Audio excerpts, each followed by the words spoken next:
Good morning, everybody. It is another time for the High Five. We're going to talk about what our favorite professional athlete is and why we'd like to spend a day talking and interacting with that professional athlete. We're going to talk about why the Chicago Cubs are going to win the World Series this year if we ever play baseball. We're going to talk about how in the world are we supposed to get through all the fear and anxiety that's going on. How do we make sure we choose to live out of anticipation, out of hope, instead of living out of fear. And lastly, we're going to talk about smart terminals. What the heck are they, and why should every merchant in the U.S. absolutely consider being part of the smart terminal revolution?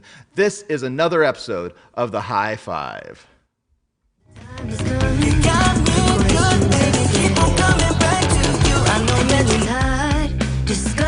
I'll get that right one of these times. It's all the same. We've got sports, entertainment, sales, and marketing. It's time for the High Five. We've got it all covered. It's time for the High Five. We've got it all covered. Yeah. The High Five.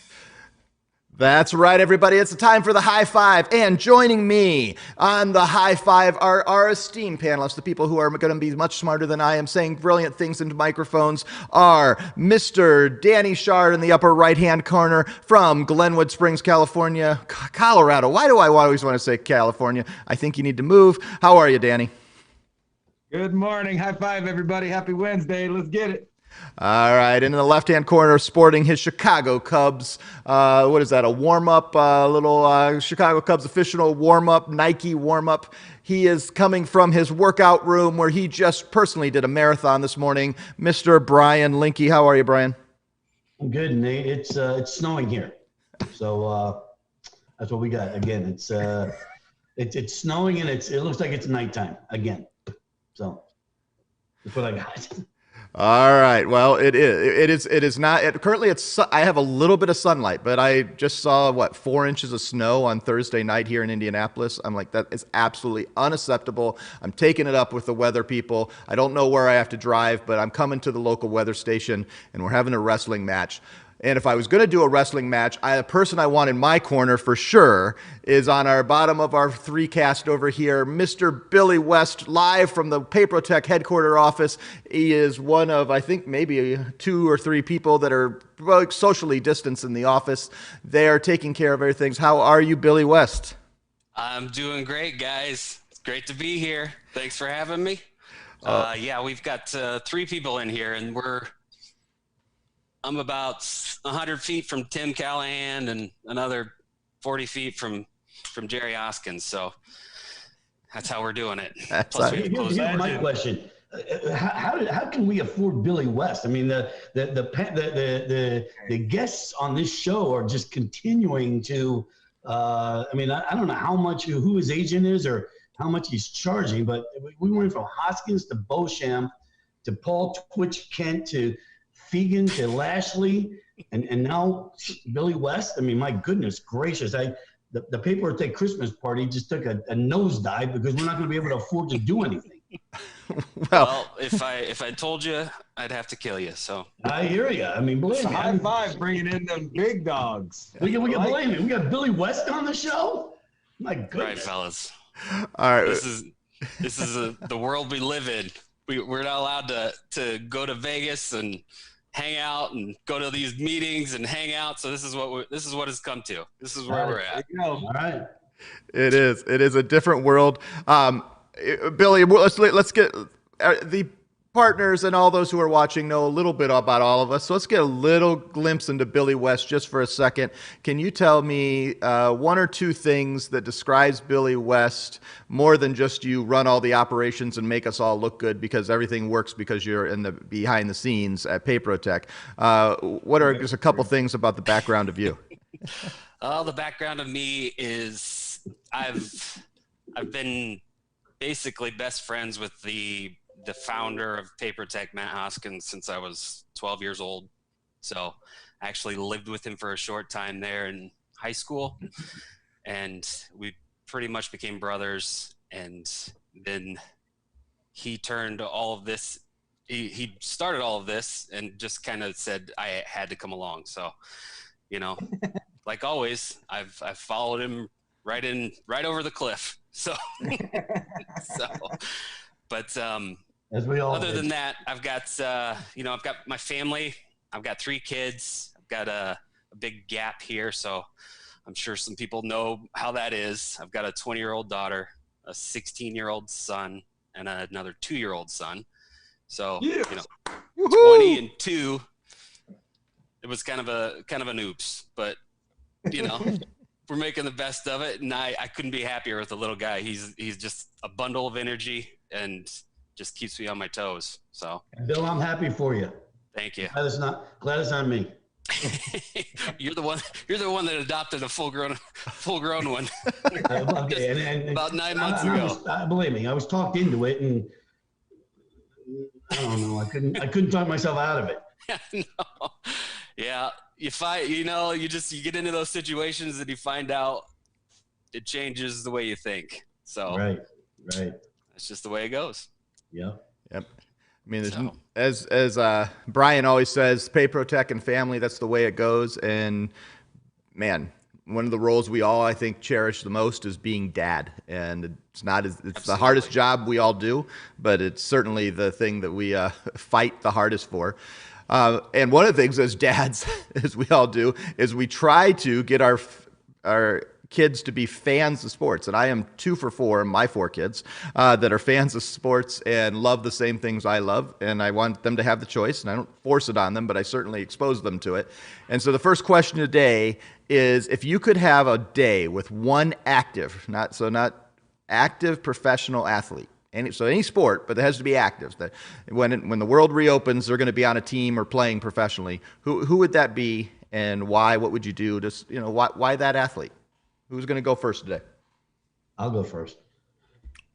Mine would. I had to think about this, and there's obviously a laundry list of people, but if I'm going to pick one as of right now, it would have to be David Ross, the new manager of the Cubs. And the reason why is because what I'd have to do is sit him down and just tell him to call me for every decision, because the decision making in the last, Joe Madden won a lot of games, right? In 5 years, I think he won the most games in as a manager for the Cubs of any manager ever.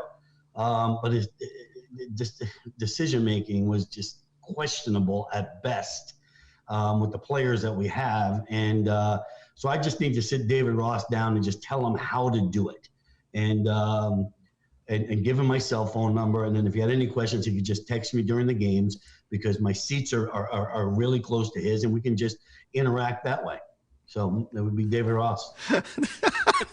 That was not the direction I was thinking of go.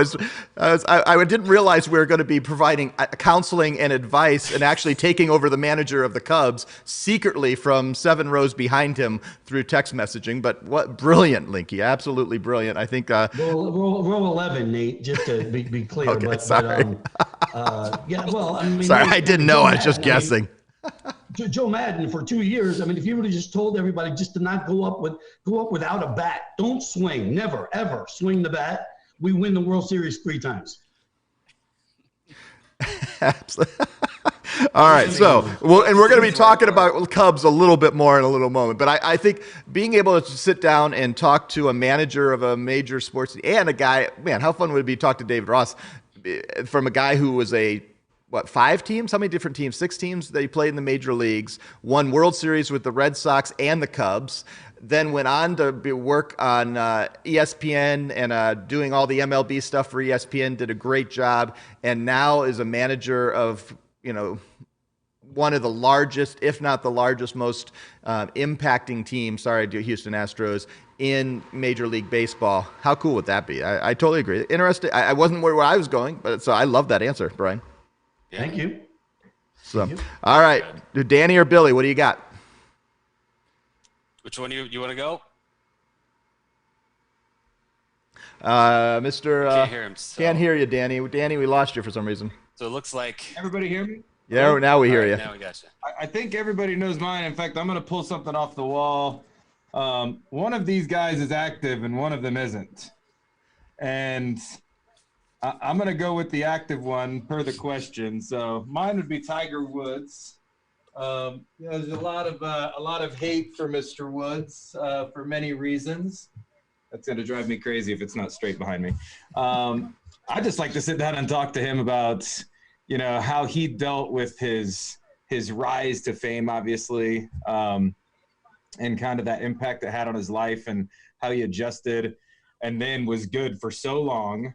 And then how he dealt with, just falling down to the bottom of the barrel, basically, right? And then picked himself up and dealt with, obviously, all of his personal issues and medical issues and back issues and all this stuff. And now, like, has risen to winning the Masters and one of the top 10 players in the world again. Like, that's like the ultimate sports comeback story for me. And I think a lot of people would appreciate it. So I'd love to sit down and talk to him about that. I mean, talk about the ultimate comeback story for sure. I mean, he has, all of us were captivated. We got to relive it, unfortunately. Well, not unfortunately, but just I'd rather seen another live Masters and maybe haven't had another chance for going at it. But, I watched the reclips because I didn't watch it live, but, he talking to Jim Nantz about winning it last year was just captivating. He draws me into everything. He has, the ups and downs of his life, spending a day with him, if he would just be completely honest. And he certainly seems, Danny, do you think he seems like he's more in a position to be more transparent than he's been at any point in his career in his life? I mean, he's certainly guarded, certainly has a persona that he puts forward, but he's also, you feel like, and maybe it's just a really good PR job, that we know him a little bit better than we did 10 years ago. What do you think? Yeah, I do. I mean, it's absolutely a good PR job by his team, but, Tiger's always been still, even though, when he was younger, he was pretty outgoing, but I mean, even when you talk to him, or not that I've talked to, but you see him in these interviews, like these one-on-one interviews, I mean, he's actually kind of timid, right? And he's just like pretty direct and short answers. He's not like giving these big, huge superstar persona type of answers. So he's, but I do think he's more open too, and definitely more transparent. That's probably from his PR team. Yeah, I'm very, very likely, but who knows? I think, it's a totally good option. And man, I think talking Tiger Woods would be an interesting thing. So Billy, your first question on the high five. You've had a little bit of time to think about it, a little bit of setup. Who are you choosing to hang out with for a day that's active sports player? After hearing those two, I feel like I should have went first because this is probably not as good as their two, but I mean, I was thinking about it this morning, and I was, I love football. I'm a football guy.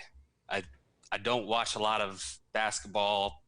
I'm definitely into Cubs baseball, but so I was thinking about football, and I thought about Drew Brees. So of all the people that I could sit down and talk to, good answer. This would be a guy that I would want to talk to. Really good answer. He's up there. He's 6 foot tall. He's playing behind a bunch of guys that are anywhere from 6'6" to 7 foot. I want to know how he can even see who to throw it to. How's he pick those guys out? It looks like he just goes back and heaves it. So I want to know how he does it. I just want to know. But that and the fact that, his numbers are just, they're up there with the greatest of all time. And he's played now with a couple of people who have been mentioned as the greatest of all time. You got Tom Brady and Peyton Manning.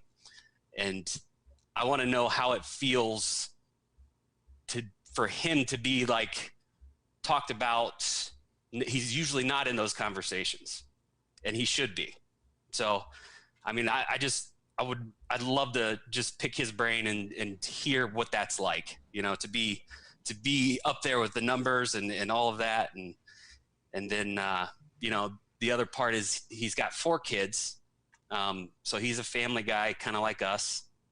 And I'd love to know how he balances that life. He's got, superstardom, family. How does he keep it all together? I mean, that would relate, to me. So, and I'd really like to know if he's got any like personal goals that he doesn't tell anybody about. Cause he's got the team goals. Everybody wants to win a Super Bowl, but are there some records that he's looking at that he's like, I really want to do that? So. Well, first of all, yeah, I was gonna say you shouldn't go. Yeah, you should. Now I have to go after that. So yeah, thanks. But look at the interesting thing on that is that he just signed that contract with NBC Sports. You guys see that this past week? This like multi-million. It's going to start in 2 years, which shows his hand of what he's thinking. It feels like he's made a decision. He's going to do 2 more years, try to win that Super Bowl, and. I can't think of another. I mean, they've been trying to get Peyton Manning. It didn't work with lost his name, tight end from Dallas, Witten, that they brought in. And he stinks so bad they send him back, and he's playing for Dallas again.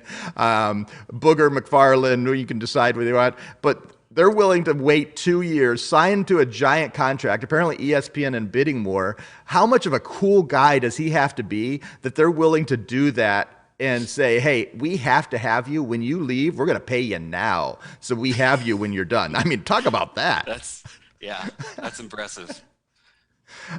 Yeah, I think I love that answer. And as an Indiana boy, I mean, just watching him at Purdue, I love when he came back this season in his off week and he spoke to the team and his inspiration, and he points it all. Pat McAfee, of course, pointed out that he never talked about the special teams, but he went around because I saw an interview that McAfee did with him later, and said, "Hey, what's up?" And he went to the defensive backs and the quarterbacks and inspired. And I was like, this guy has the inspiring front. I mean, I think that's a great answer. Drew Brees is awesome. Did you guys ever see him at Purdue? Did anybody go watch him play a football game? I watched him play at Purdue. I never went in live, but obviously we watched him a lot on TV because he was always on.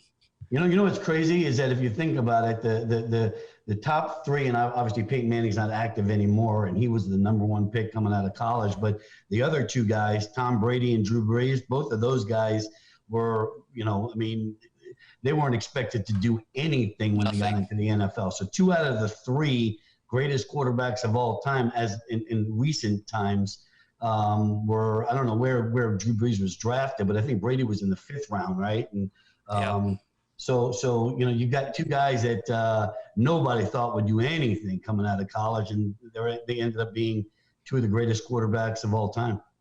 Yep. Yeah, it is totally true. And how much fun is this going to be having Drew Brees and Tom Brady in the same division? I mean, that's good. We get 2 years of that. That's going to be a lot of fun. Yeah, well, yes, it will. So let's just hope we get some football. For me, I was trying to think because there's so many good options, and I went football too, Billy, because I love football, and it certainly has become.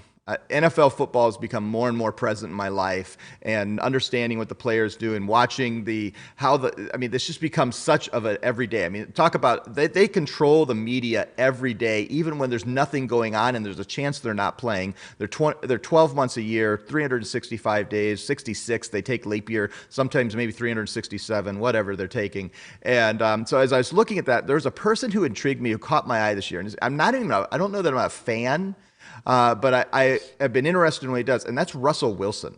And it was when he was mic'd up. I don't even remember. It was a Monday Night Football game, and he was mic'd up, and they just kept showing the positivity of him. And then just the other day, he and his wife, I always forget, is it Sierra? One of the dancers' music. So that shows my pop knowledge of music. But they did a baby reveal, and he is like this inspiring, and I don't know if it's him next to Pete Carroll, who also has that kind of I'm going to, take one, and I'm got your back no matter what. I'm always going to be there, that you are the one. And getting down, just kind of get into his brain, that he went from North Carolina State, kind of under-regarded, and had one heck of a year, transfer. He was really the first one I remember of doing what some of these other dudes, including Joe Burrow, where you transfer from one major program, although NC State wasn't, let's be honest, the Wolfpack aren't all that major, but transferred to Wisconsin, had that great year. Talk about undersized also. Has won the Super Bowl, been to another Super Bowl. Man, I wanted that game with he and Aaron Rodgers to go on forever last year in the playoffs. And just kind of, then he also just has a different view on life. He's hit public figure more and more what he's doing in Seattle and investing in the community, and he's intrigued me. And so that's Russell Wilson was my choice because I was just thinking, who's someone I think no one else would pick, and I was right. None of you guys picked Russell Wilson. Probably are all thinking, dear Lord, no. But if he hands the ball off to beast mode in the Super Bowl, he's got a Super Bowl ring. Hey, that's all on Pete Carroll, an offensive coordinator. I was going to say, I don't know that he wanted to throw that dumb pass, but I want to ask that question. I want to know the real news behind that.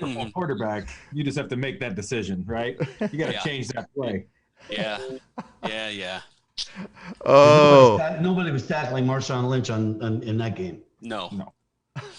All right, so this is going to be kind of a sports. We got Billy with us today. It's going to be a sports themed. You can see I put the hat on. I don't usually do that. I've got my Cubs pinstripe hat ready to go. We're going backwards, but we're going to go in a little bit. A week from tomorrow, we will start the NFL draft from Roger Goodell's basement in his luxurious home, I'm sure. It's not your average basement.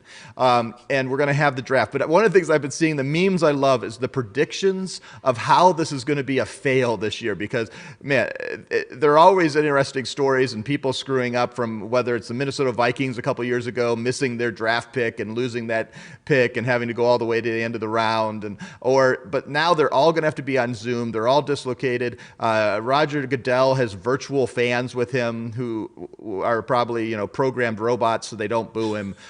I'm just intrigued. What are going to be the fails that happen this year? Are the Cincinnati Bengals going to screw it up and mess up that number one pick? What are some of the NFL draft fails that we're going to see in 2020?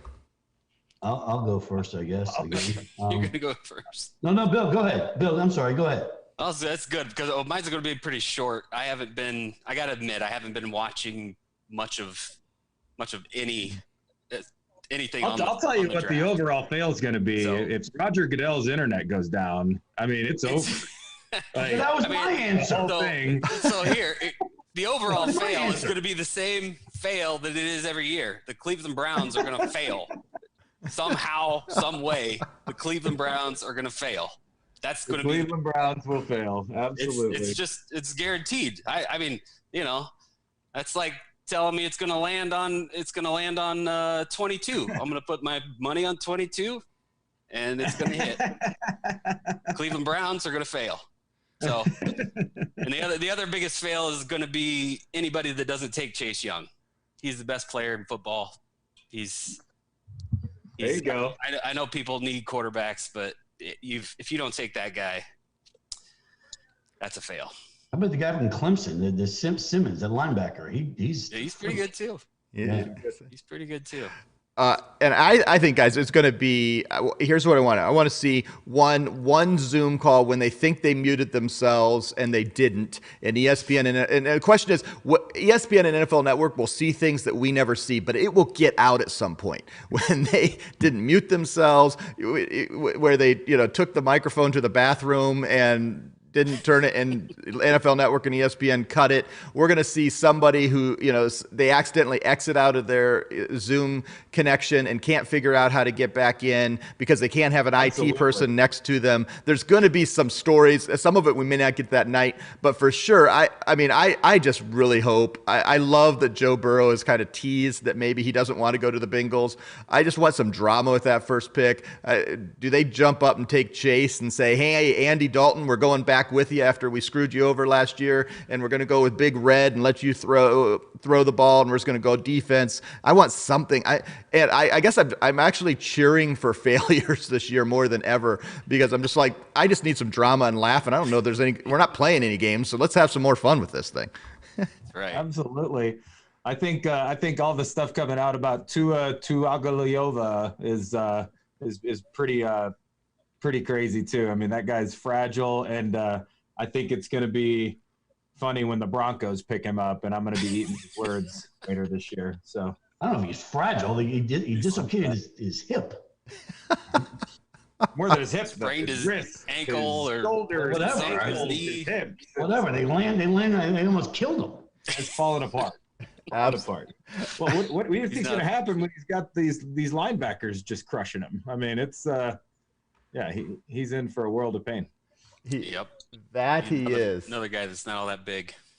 All right. So I think we're there. So now it's time for our 2020 MLB Preseason Preview.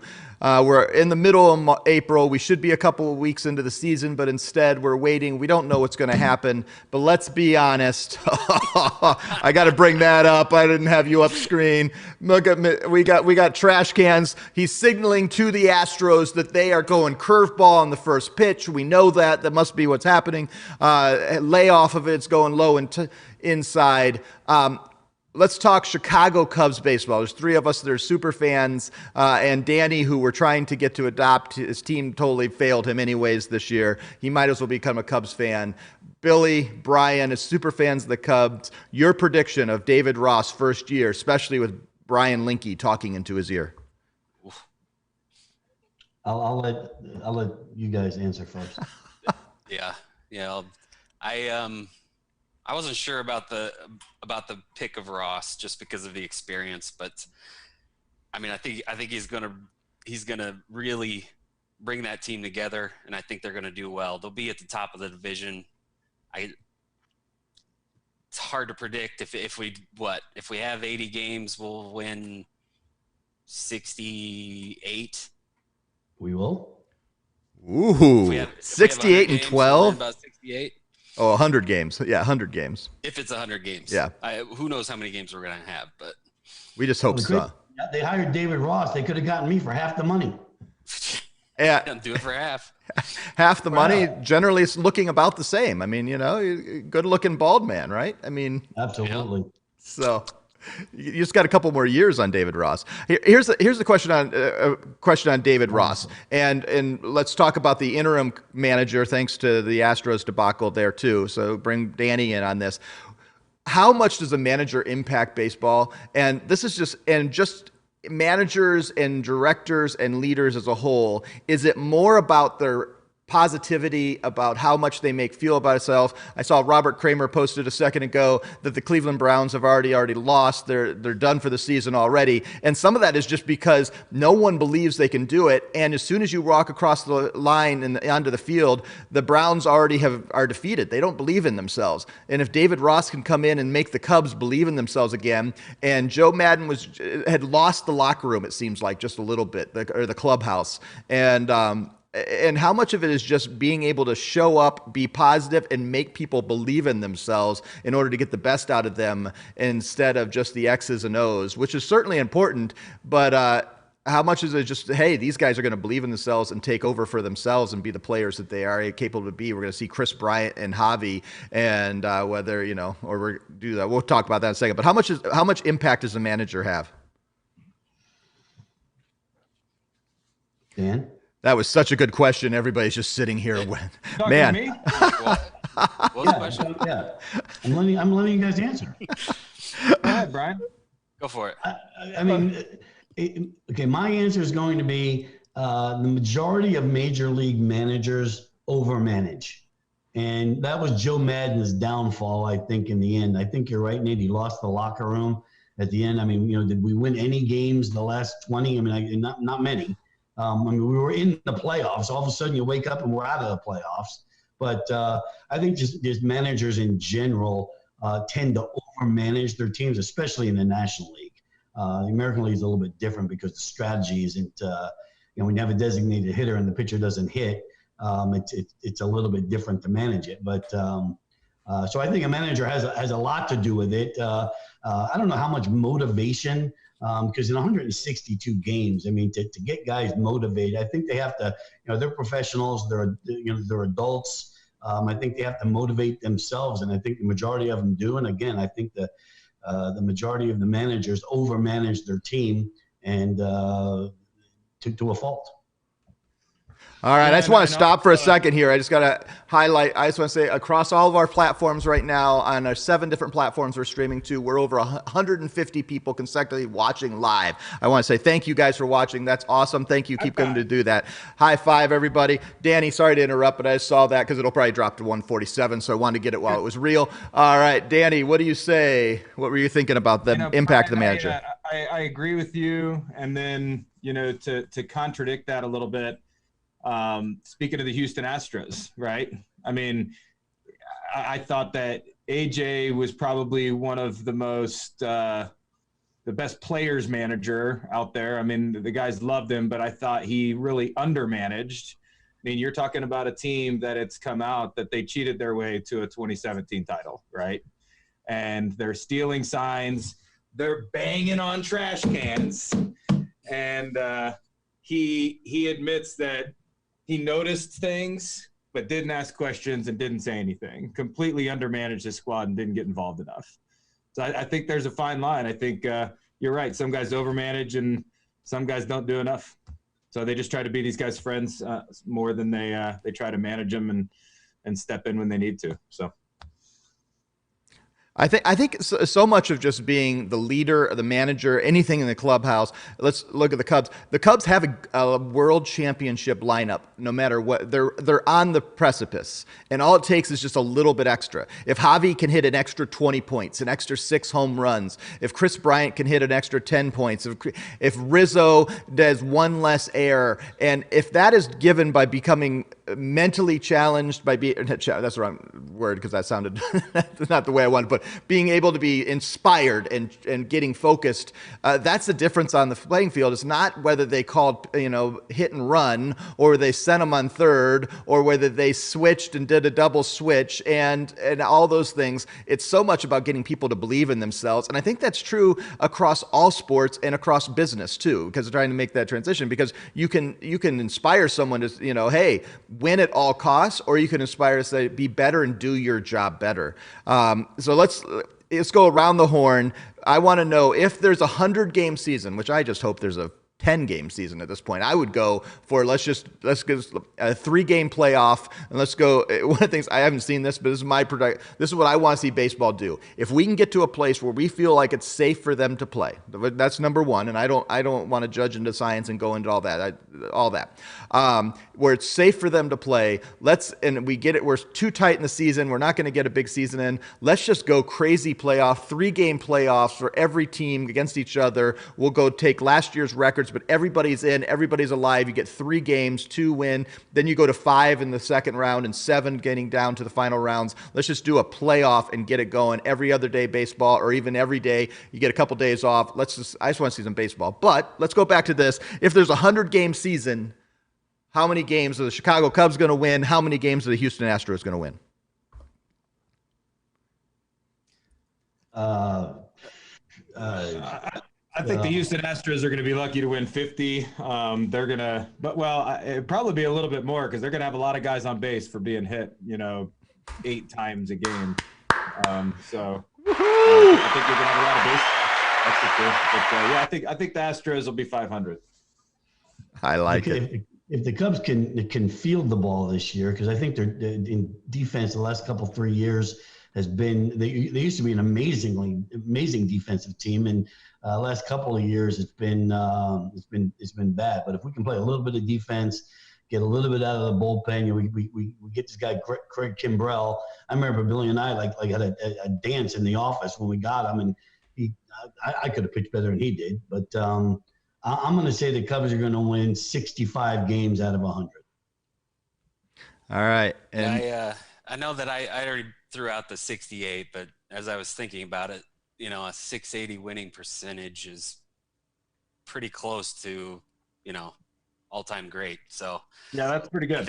I think I better move down a little bit, maybe like 64, which would be a great season. So for the Cubs. All right. And my pick, we're going to make it quick. I think they're going to win about 58 games. I think they're going to struggle in the middle of a 100-game season. I think David Ross is going to try to figure out, his rotation's going to be what he struggles with, trying to figure out, does he have pitching? It's the same thing Joe Madden had the issue with. And until they figure out, I'm afraid that the off-putting of, starting our pitchers and then stopping and having to start again, even if we got a 100-game season, I think it's not great for our pitchers. Maybe they'll be better, but I think Q and some of the guys that we really need to step up, we probably have a little struggle there. All right. The question number 4 is, at this time, how do you, I saw this statement. Let me actually pull it up so I read it because I was quoting, I think it was Dave Ramsey said this: "Don't let fear dominate your decision making." You know, and I was asking the guys this, man, we can make decisions out of fear right now, and a lot of us are, or we can make decisions out of hope, out of anticipation, out of knowing that we're going to get to the other end of this. How do we not live in fear and anxiety? And what are some practices that we're doing in our lives to help us, stay grounded? And it's not easy because, man, I just saw, 2 million people have been diagnosed in the world, and, all this things that are happening. I have friends now that are, that are fighting the coronavirus, and friends of friends who have died and or are in ICUs. And now it's coming closer to me. I can allow that to charge me, or I can allow that I'm going to let hope. Gentlemen, what would be your inspiration to people that are around us? How are you working through this? Am I allowed to go? Well, I'll say that it's, trying to, there's a lot of what ifs, right? And you can't let yourself get to that point. So, for me, it's just staying engaged and staying, focused on what our goal here is at Papertech and at home with my family. I'm keeping myself busy with projects. I know Billy's keeping himself busy with projects on his end. So it's more about just kind of not necessarily blocking it out, because you don't want to really escape reality and act like it's not there.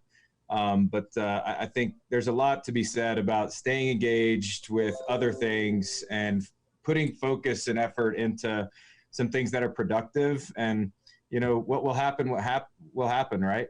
So it's about staying safe and just keeping your mind busy on positive things. Good answer. Yeah. I think, and Billy and I have actually talked about this before. I think people in general live in fear, right? They live scared for whatever reason. I'm not really sure what it is, but just coming from a sports background and now coaching kids and a lot of it, and I've instilled this upon my kids when they were playing ball through high school. A lot of it is just mental toughness, right? We just have to be mentally tougher than the other guy, and it's just it's not an easy thing to do.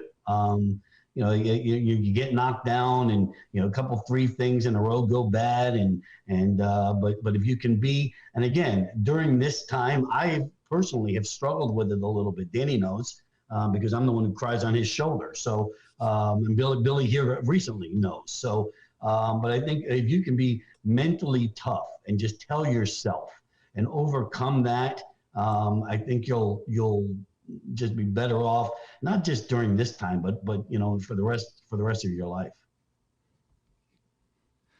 I think we got to be that mental toughness. That's a hard thing for any of us. And at times when we feel like we don't know where things are, the questions that we have every day, man, it makes it tough. But who we were on March 1st is really showing truly who we are on April 15th. And I think that's becoming really, people are being shown for their true colors, and how you're grounded and how you live and how you choose to live is so important. Billy, for you, you're keeping yourself busy as lots of projects, a few things. Thought you'd flip a house during a coronavirus. Nice job. Good. I'm feeling good about those choices, I'm sure. Yes, it started well before, the offer that I put in on the house was early February. So it was before this was on the radar. Yeah. So just timing was quite interesting. Yep. By the time we go to closing, I'm in the middle of this. So, yep. How do you keep yourself grounded? How do you not allow fear to overcome? Well, for those 2 guys to get through that answer without mentioning rule number 1, which is don't panic. I left that for you, Bill. I appreciate that. That's what we live by here. And we make fun of it all the time, but it is a true rule number 1. Don't panic. So, history tells us nothing lasts forever. We're going to go through downtimes. We're going to go through recessions. We're going to come out on the other end of this at some point, and that's going to leave a huge opportunity And during the time that we're down, which, we have no control of how long that's going to be, but I'm optimistic. I think it's going to be pretty quick. I think we're going to be, in another month sitting in a totally different space. But during this time, you need to think about things, ideas that will help on the other end of this, because don't make no mistake about it. The opportunity is coming. It's going to be big. So that's the hope that I keep. Besides that, like you said, I keep myself distracted. I do my construction stuff, and I work on the house, and I've got Everett to keep me busy and all those kinds of things. But as people, we really need to be more than the sum of our intentions. We need to be the sum of our actions. So take this time and do something with it.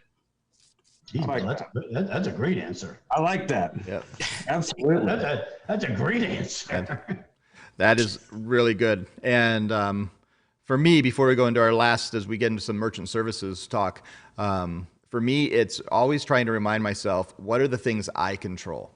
I control that I get up out of bed, that I eat good food, that I get dressed, take a shower, that I show up and do my best at work. What are the things I control, and what things do I stop worrying about that I just can't control? And I just have to go, I got to block those things out as much as possible. I need to be aware for what's important, but I got to stop trying to control, trying to solve. I muted a person on Facebook the other day because I noticed, I'd been noticing lots of more action from this particular person, and they were just getting angrier and angrier, and it was all going about different things the government was doing, things the businesses were doing, ways things were treating. And I was like, all those things, there wasn't one thing that he had any impact from his home in small town Midwest that he could make any change on any of that. All it was focusing on things that were external and outside of him. And for us, if you want to live not in fear, focus on the things you can control. How can you better yourself? How can you take care of your family? How can you do those things? Because then, like as Billy said, you live in your presence, and you live in the present,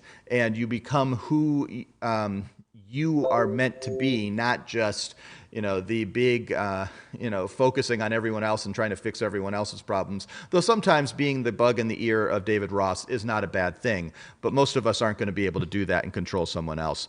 All right, we're going to move on to our last topic. And Billy West runs our operations at PayProtect, knows more about how systems and payment services work together than any of them, can probably set up every terminal and POS that's ever been deployed in the PayProtect ecosystem in the last several years.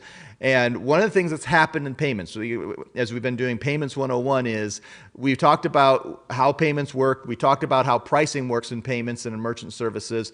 And now we're going to start into how payments are taken physically. And one of those ways, and has been that for the longest time you swiped it. Now you dip it with your chip. And but there's this thing called the smart terminal that is coming on. And that's kind of becoming the phrase that there's a bridge between the basic, thank you, Robert Kramer, if you're still watching, dumb box to the transition to a full point of sale, and that's the smart terminal. Gentlemen, let's start with Danny. Danny, can you tell us a little bit of how you would define a smart terminal? Well, yeah, I mean, a smart terminal is it does more than a dumb terminal, right? Let's start there. Okay, Dan, that was my answer. Okay, so Nate, let's be clear that we'll go to Billy after this, and we'll be done, and then move on. We always got to come to Brian Linke, that is for sure. The crowds absolutely require that Brian Linke gets on every conversation. All right, Danny, back to you. All right. To keep it a little more high level, usually your smart terminal has some new features like touchscreen capabilities, Wi-Fi capabilities, SMS and email sending for transactions, a lot more reporting options, with still the basics of what you would use a terminal for. So just a fancier terminal. I like to use the the comparison of a flip phone to a smartphone, right? So you get a lot more options, but you still get the basics of making a phone call and sending a text message. But then you get to jump into email, you get to do Facebook or whatever it is. Similar to that smart terminal, you get access to a lot more things. But what comes with that smart terminal are the potential, just like with a smartphone, the potential for a few more issues, right? Like, they're a little more fragile. You can drop this phone and shatter the screen. You can't use it, where a lot of times you might be able to drop that VX520 and pick it right back up, dust it off, and it works just fine. So those dumb boxes, just like those flip phones, they're usually a little bit more solid, a little bit more reliable, but a lot less feature rich. And I think one of the things is to think where we've come. In 1996, most transactions, just 24 years ago, were taken by, you put the card in the knuckle buster, and some of you still remember it, and you zoom over it, and it came a carbon copy, and then what the merchant had to do was gather all those things together and somehow get it to the bank. Most of it was putting it in this pleather little zipper lock bag and go drop it off so that money would eventually get in your account. Then we got electronic payments, and for a long time, all we've had is these boxes that the only thing they did was take a credit card. That's the only thing they could do. In fact, some of a long time they didn't even print a receipt. Now they could take a credit card and give you a receipt to tell you that's how it did it. Now we have a lot more features. So Brian, Billy, how do we know what are those features that are on this smart terminal and the capabilities that merchants should be aware of? Well, now you can run your business just off of the terminal, meaning, for example, like a restaurant, they can put their entire inventory into the terminal. They can run their entire payroll off of the terminal. There's just so many other features that these terminals can do. I'm going to let Billy go next because he's obviously, that's why we have him on here. He's the expert with this, but and I think one of the negatives, I don't know if it's a negative, but there's a monthly fee associated. Like Danny said, you can drop the thing, shatter the thing. There's a monthly fee associated, but I think if we can get our merchants or our customers to use it the right way, I try to. I've got a couple little restaurants here that my selling point with them is they don't even know what they're selling. They just keep buying, inventory, and they don't even really know what's going out the door. And I think that's just one way on the back end to let a restaurant know, like, hey, you know what? We haven't sold, I don't know, the sour cream in over a year. Maybe we shouldn't order it anymore. And I think you can do that off of a smart terminal. That's just one little example. Yeah, he's right on with that. The features are almost endless. Danny went through a few, Brian went through a few. Like inventory and all that stuff, that's more in POS systems. But as far as a smart terminal goes, it still has so much more. When I think of the smart terminals, a lot of people do mention the phone, the difference in the phone. I tend to think more of it like in the computer realm. The smart terminals are more like they're run by software, whereas these dumb terminals are basically, it's hardware. It's like the old computer that you used to have that you couldn't do much of anything with unless you put a program into it. So you're putting like software Oregon Trail and those kind of things. Yeah. Yeah, exactly. That's the difference that we're looking at. And the reason that everybody is going to be forced into these smart terminals. Cybercrime these people are getting smarter. So you're going to have something that keeps up with that side of things. It's got to be able to do its updates. It's got to do its patches. It's got to be able to, every time something new comes along, it's got to be able to defend itself. And that's really the biggest key in the smart terminal debate is these guys are getting smarter. You got to get smarter and protect yourself and all the people that you work with. So, yep, that's how I look at it. But good answer. Yep. So you went last. So let's leave it with this. So I'm calling them out. Verifone and Ingenico, which have been the main. PAX has some too. The PAX S80, the Ingenico ICT20, the VX520. We're going to call those the dumb terminals. The terminals that are still on the market, but they're going in the past. Why should a merchant and our partners who are helping out merchants make sure that smart terminals are what they're leading with, what they're connecting with? Why is this one of the most important things, that they could leave the dumb terminals in the past in order for them to be relevant in a modern society? Well, it's a huge upgrade for these merchants, right? I mean, for them to literally go in with this and say, look, this has the simplicity of your current terminal with a lot more features and similar cost, or in some cases no additional cost. I mean, it's a no-brainer, right? I mean, you want to encourage these merchants to move up, and I love Billy's comparison to a computer, and you can use that. You can use their phones. You can use a lot of different references to get them convinced. Like, hey, you're still processing with a solution that the same merchants in the 90s were using, right? Like, let's get you into something a little better. It's also more secure and has some more features for you to help you be more efficient with your business. So it's definitely a talking point. But like I said the other day, you're still going to have a lot of these merchants that are just like, if it ain't broke, don't fix it. And I like that terminal, right? And that's fine. That's why I've said for a while now that smart terminals and POS are going to take over, but you're still going to have these merchants that just prefer the simplicity. And I don't see that going away here in the near future. Well, Dan, the old school way is, sell what people want to buy, right? So you don't want to oversell anything. Again, I think both of you guys are spot on with it, and obviously a lot more knowledgeable than I am. But sell what people want to buy. But again, the cybercrime, like Billy said, the security is just getting worse and worse by the day. And I think that's something that's definitely a bullet point to lead with when you're talking to a merchant. Absolutely.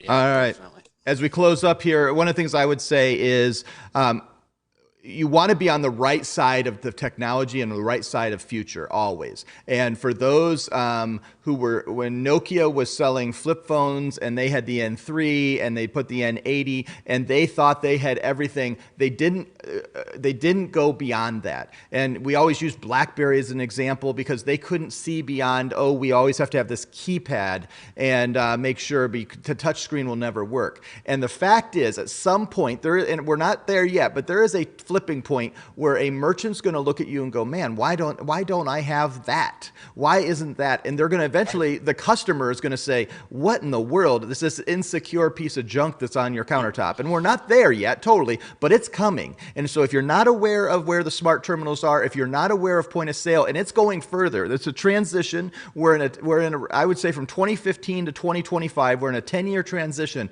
But if you're not on the front edge of that, you will be made irrelevant at some point. You will. I'm not predicting exactly what year and date and time, but it's coming, it's happening, it's going to come. And you'd think actually the COVID-19 crisis that we're going through now is actually making it go faster. It's going to speed it on because the technologies of being able to do curbside ordering. You can't do that with the old dumb terminal. You can kind of judge into it. There's a few of them that, you can get the VX680 or you can get the Z9 that have a little bit of Wi-Fi capabilities, but they're there to say, hey, I need this feature, I need this feature, or people are seeing and changing how they do business. And as business changes, you've got to have technology that reaches it. And if you're not a merchant and a partner that's actually doing those things, you're going to be left behind eventually. You just will. So, the excuse, I just want to do it that way, like Brian said, you are absolutely right. We will sell what you need and what you want, or excuse me, what you want and help you. But you better be making sure they're aware that you know where the future is, because they're going to find someone at some point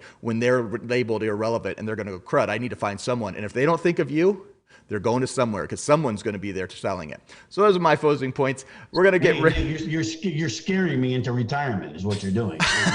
Right? Oh, well, hey, we're not scaring you because here's the thing. Brian will always play that he is, Mr.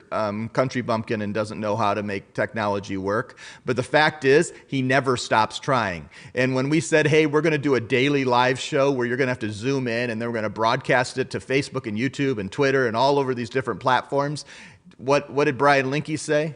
Absolutely, I'm in for it. We have to do a little IT and a little support a little bit occasionally, but Brian Linke's always in on it. Where's Paul? Paul.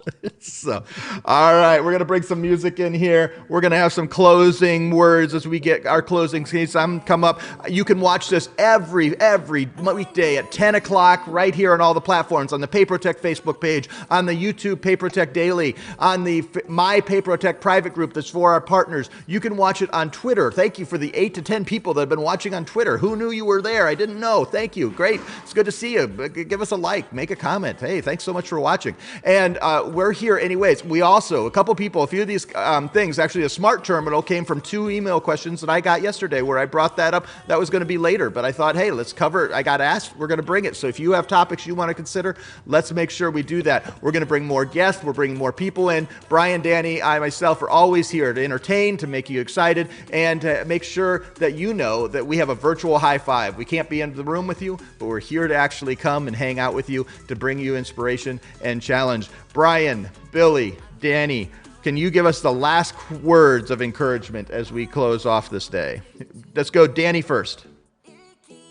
We're halfway through the week. It was a great high five. Glad to have the man, Bill West, on today. Gotta have him more. Yeah, keep joining us and stay engaged. Stay talking with us and your teams. And one day at a time, but stay positive like always.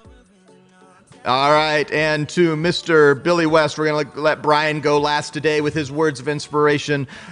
Billy, as you close out your first time on the high five, what are the words of inspiration and encouragement for our listeners and viewers? Really, like Danny just said, stay positive. Nothing lasts forever. We're going to come out on the other side of this thing, and we're all going to be better for it, or better when we do. So keep that hope alive, and we'll get there. We'll get there together. All right. All of you. Oh, good words. All right. What's up, Mr. Brian Linke, from your basement workout room in Warsaw, Indiana? How are you inspiring us? I'm gonna regret saying this because of these 2 guys. They're never gonna let me live it down. But the thing about Billy West and Danny Shard, we've got 2 guys. Billy's like the operations guy, and Danny's the sales guy. You call those guys for residual questions and why didn't my merchant get his money and why is this terminal not working? But really, and I can speak from experience, and if any of our partners ever want to get a hold of me and talk more about it because we don't have enough time, but I'm telling you right now that because of those 2 guys, Danny Shard and Billy West, that I have sold to my merchants deals that I never, ever in a million years would have been able to do without the 2 of them. So, they may say, I'm just the operations guy and I'm just the recruiting guy. But I'm telling you right now, those guys can sell better than just about anybody that I've ever met. I always joke with the 2 of them that I'm the front office and they're the back office, but I am telling you, real life merchants that I have sold that are with me and have been with me and my big residuals and I couldn't have done it without the 2 of them. I'm telling you, and if you want to talk to me more about it and how those deals went down, because one of them took 3 years to close. 3 years to close. And if it wasn't for Billy West, no way does that happen. And I'm dealing with a deal right now that Danny's helping me with, and it's a cash discount, 3-location deal, $100,000 a month. And again, without the 2 of them, I never would have been able to do those. So, call me, text me, email me, and I'd love to talk to you about it.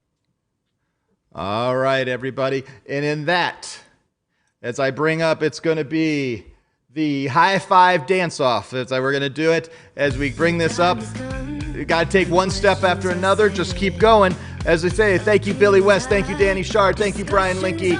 For Nate Manahan, that's who I am, in case you're wondering. Another high five. We will see you tomorrow. We've got sports, entertainment.